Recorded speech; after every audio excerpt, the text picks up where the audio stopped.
Hi hello friends అందరికీ నమస్కారం. ఈరోజు ఈ వీడియోలో తెలంగాణ రాష్ట్ర వ్యాప్తంగా చేయుత పెన్షన్లు పొందుతున్న వృద్ధులు, వితంతువులు, దివ్యాంగులు, గీత కార్మికులు, ఒంటరి మహిళలు, ఎయిడ్స్ బాధితులు మరియు ఇతర కేటగిరీలకు చెందిన లబ్ధిదారులకు సంబంధించి ఒక ముఖ్యమైన మార్పు అమల్లోకి రానుంది.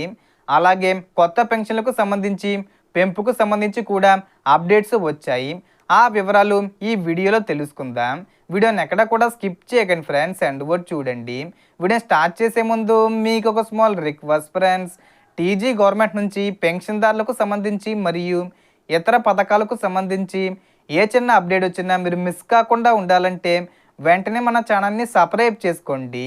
అండ్ సబ్స్క్రైబ్ చేసుకున్న వాళ్ళందరూ కూడా సబ్స్క్రైబ్ బటన్ పక్కన ఉన్న గంట సింబల్లో ఆల్ అని పెట్టుకోవడం మర్చిపోకండి ఫ్రెండ్స్. ఇలా పెట్టుకోవడం వల్ల నేను పెట్టే ప్రతి ఒక్క వీడియో మీరు నోటిఫికేషన్ రూపంలో పొందగలరు. అండ్ వీడియో మీ నచ్చితే లైక్ చేయండి ఫ్రెండ్స్. సో ఏమాత్రం లేట్ చేయకుండా వీడియోలోకి వెళ్ళిపోద్దాం.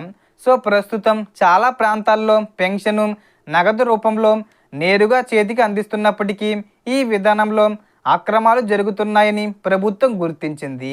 కొంతమంది అసలు లబ్ధిదారులు అందుబాటులో లేకపోయినా వారి పేర్లపై డబ్బులు తీసుకోవడం, మరణించిన వారి పేర్లతో కూడా పెన్షన్లు పొందుతున్నట్లు ఫిర్యాదులు రావడంతో ఈ సమస్యలను పూర్తిగా అరికట్టేందుకు సీఎం రేవంత్ రెడ్డి నేతృత్వంలోని తెలంగాణ ప్రభుత్వం కొత్త విధానాన్ని సిద్ధం చేసింది.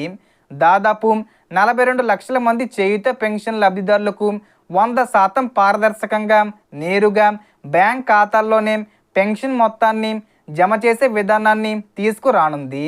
ప్రస్తుతం కొంతమందికి మాత్రమే బ్యాంక్ ఖాతాల్లో డబ్బులు జమ అవుతుండగా మిగిలిన వారికి నగదు రూపంలో అందిస్తున్నారు.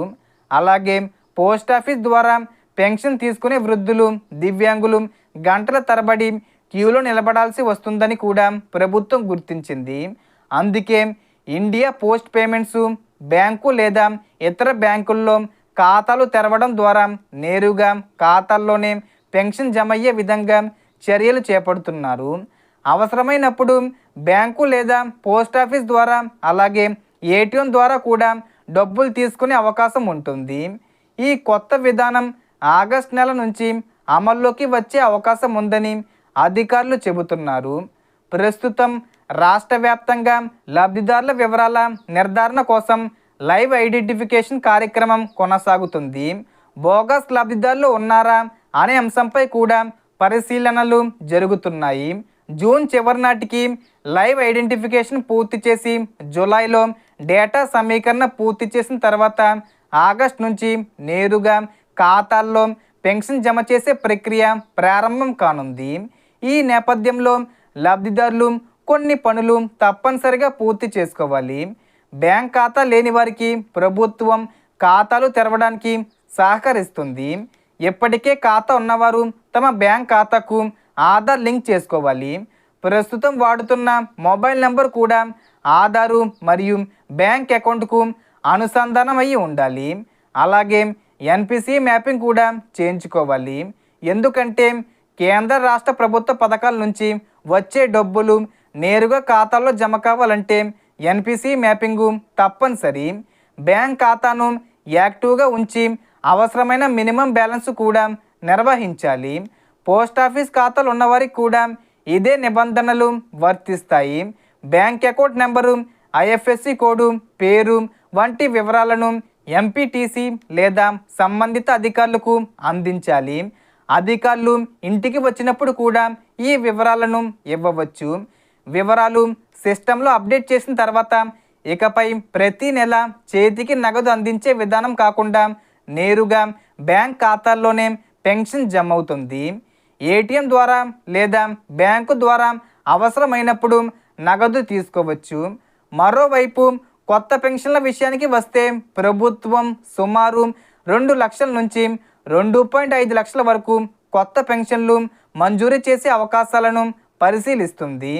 అర్హులు, అనర్హుల వివరాలపై పరిశీలన కొనసాగుతుంది. దీనిపై ప్రభుత్వం నుంచి అధికారిక ప్రకటన వచ్చిన వెంటనే స్పష్టత వచ్చే అవకాశం ఉంది. అలాగే పెన్షన్ల పెంపుకు సంబంధించి కూడా విడతల వారీగా పెంపు చేయాలని అనుకుంటున్నారు. 2016 రూపాయలు ఇచ్చే వారికి 3000 రూపాయలు, అలాగే 4016 రూపాయలు ఇచ్చే వారికి 5000 రూపాయలు ఇలా పెంపు చేసి ఇవ్వాలని ప్రణాళికలు చేస్తున్నారు. ఇంకా దీని మీద అధికారిక ప్రకటన రావాల్సి ఉంది. ఈ జూన్ ఎండింగ్ లోపు అంటే ఈ జూన్ 30 తేదీ వచ్చే ముందు తేదీల్లో మనకు అప్డేట్స్ వస్తాయి. ప్రస్తుతం చేతికి నగదు పంపిణీ విధానంలో జరిగిన అక్రమాలను నివారించడమే ఈ కొత్త విధానం ప్రధాన ఉద్దేశమని ప్రభుత్వం చెబుతుంది. కాబట్టి జూను జూలై నెలలో అధికారులు ఇచ్చే సూచనలను గమనిస్తూ అవసరమైన బ్యాంక్ ఖాతా వివరాలను సకాలంలో సమర్పించడం మంచిది. So total information the friends. మీకు ఈ వీడియో నచ్చితే లైక్ చేయండి, షేర్ చేయండి అండ్ సబ్స్క్రైబ్ చేసుకోండి. Thanks for watching.